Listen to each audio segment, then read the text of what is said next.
The history of the English language is a history directly tied to that of England. It is a history of wars and invasions by many groups of people. Very little is known about the original people of England, so the story typically begins with the Celtic people.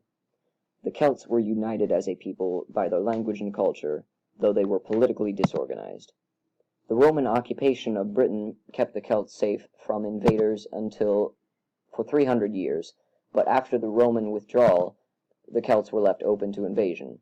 Initially, the largest concern was the Pict and Scot people from the north. To repel these invasions, certain groups of Celts requested help from the Ute people of northern Germany. This was the beginning of the migration of Germanic people to England. Here is a brief background of the Germanic people. The Proto-Germanic language can be traced back to northern Germany and southern Sweden about 3,000 years ago. The Germanic people were Indo-European, and when they arrived in this area, there were already others there. The Aboriginal people gave Proto-Germanic language words for nature, such as land, words for sea travel, such as oar, words for social practices, such as bride and groom. Many clans of many Germanic tribes were part of this migration to England. The most dominant groups were the Angles and the Saxons, but other groups such as the Utes, the Frisians, and the Franks invaded as well. There is no record of how well these tribesmen understood each other, but they shared a linguistic background, West Germanic. This family of languages encompasses the modern languages of English, German, Frisian, and Dutch.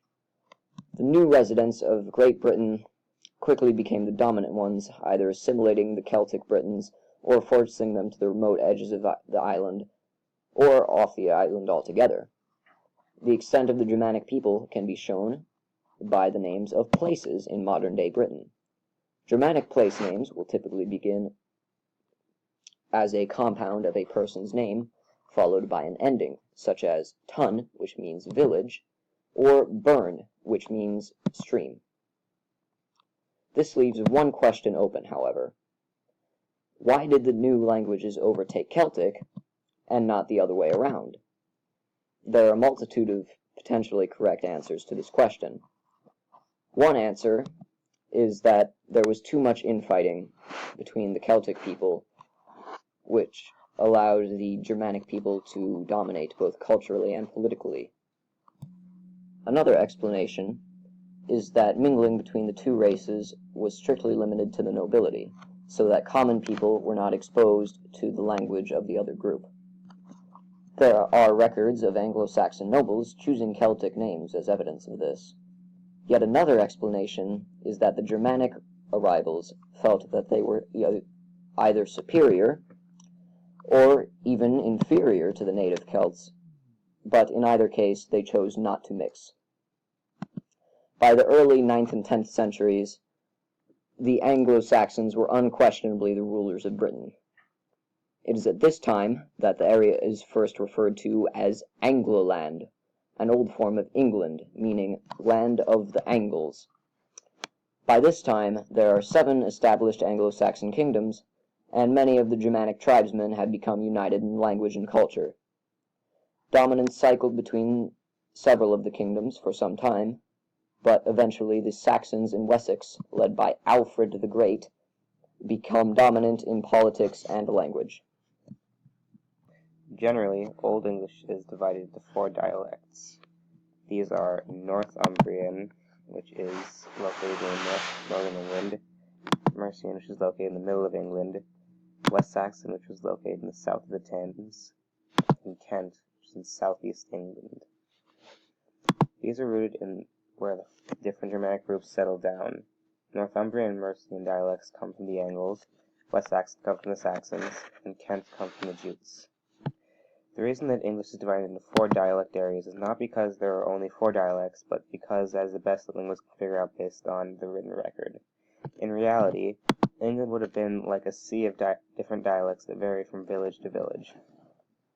This is because different parts of the same Germanic clans would settle in different parts of England, and within a few generations, there would start to be subtle changes in the language and within a few generations, it would diverge to the point where they would be considered different dialects. Dialect that ended up becoming standard is Old English. However, this was not always the case. Originally, Northumbrian was a dominant dialect, but a constant stream of Viking raids weakened them to the point where they were no longer a major power in England. The Vikings started to expand south, and eventually there was only one independent kingdom left. This is the Kingdom of Wessex, which broke the West Saxon dialects. The Vikings were eventually stopped by Alfred the Great, who developed a treaty between the Vikings and the Anglo-Saxons that split the country into two parts. Stopping the Vikings, as well as being the only completely self-governed kingdom, made Wessex a major power and therefore made West Saxon the dominant dialect. Despite West Saxon being the dominant standard dialect at the time, the dialect had most influence on modern English are those of the East Midlands. And so the influence of Germanic languages flowed in. With the coercion of all the various dialects, Old English became somewhat of a blended mix, somewhat similar to cake batter. The main ingredient ended up being the West Saxon dialect, which formed a lot of what we know of Old English. In that came nouns, verbs, adjectives, and pronouns, as well as the four cases, nominative, accusative, dative, and genitive. And soon came nouns of kinship, such as father, or sister, or son-in-law. What also came was two demonstratives, tes, theos, and this, all meaning this, and se, seo, or tit, all meaning that. This was primarily, but not exclusively, thanks to West Saxon influence. Old English, like many languages today, once had gender nouns. However, this faded over time. By the 14th century, inflections had pretty much disappeared. Old English as a language is synthetic and not analytic, and is heavily Germanic. However, as Old English developed into Middle English, the Germanic influence started waning. But not that much. Roughly 8.5% of original Germanic toward Old English words were left out. Modern English is a bit more blended, similar to smoothie drink. Along with these differences in words that takes its roots from Old English, there were many letters in the alphabet of Old English. Some of these letters didn't make it to the modern English alphabet. 3 examples are ash, thorn, and eth. Ash is sort of like the sound of E, as in ethereal's first vowel sound. Thorn is similar to the sound of th in this or them, which is subtly different from the th sound in thought. The th sound in thought is known as eth.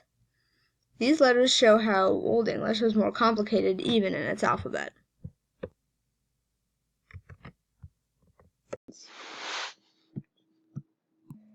Old English worked very differently from modern English.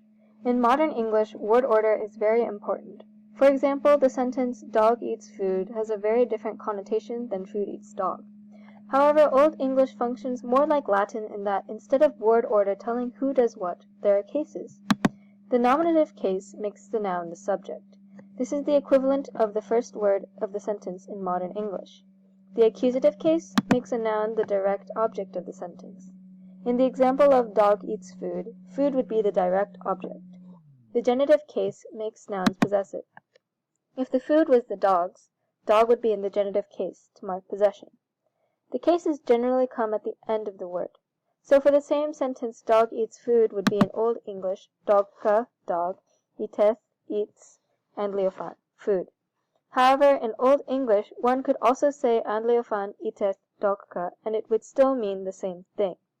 This is because dog is in the nominative case and food is in the accusative case, and therefore they both hold their functions even when word order is shifted around. Along with having specific cases to mark what the function of each word was, there were also genders assigned to each noun. This is very similar to French and Spanish in the sense that there are some nouns for which gender would be helpful, but for a lot of nouns, to speakers of modern English, it seems quite arbitrary.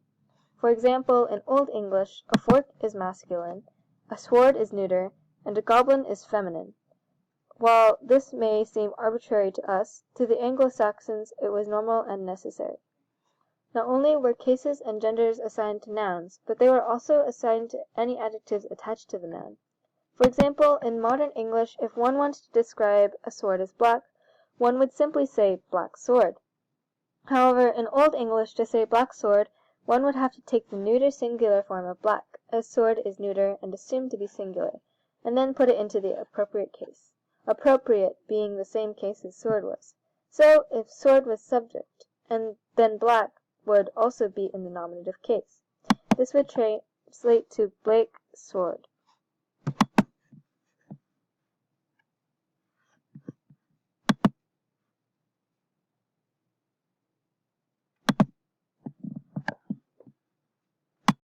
To conclude, the Anglo-Saxon influence on Old English has well proved to be substantial, and it's clear our language today would be very different without its Germanic roots.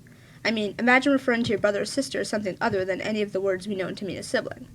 From the first Germanic migrant to set foot in England to the eventual disappearance of grammatical gender, right before the transition to Middle English, the impact of Anglo-Saxons changed the future for English.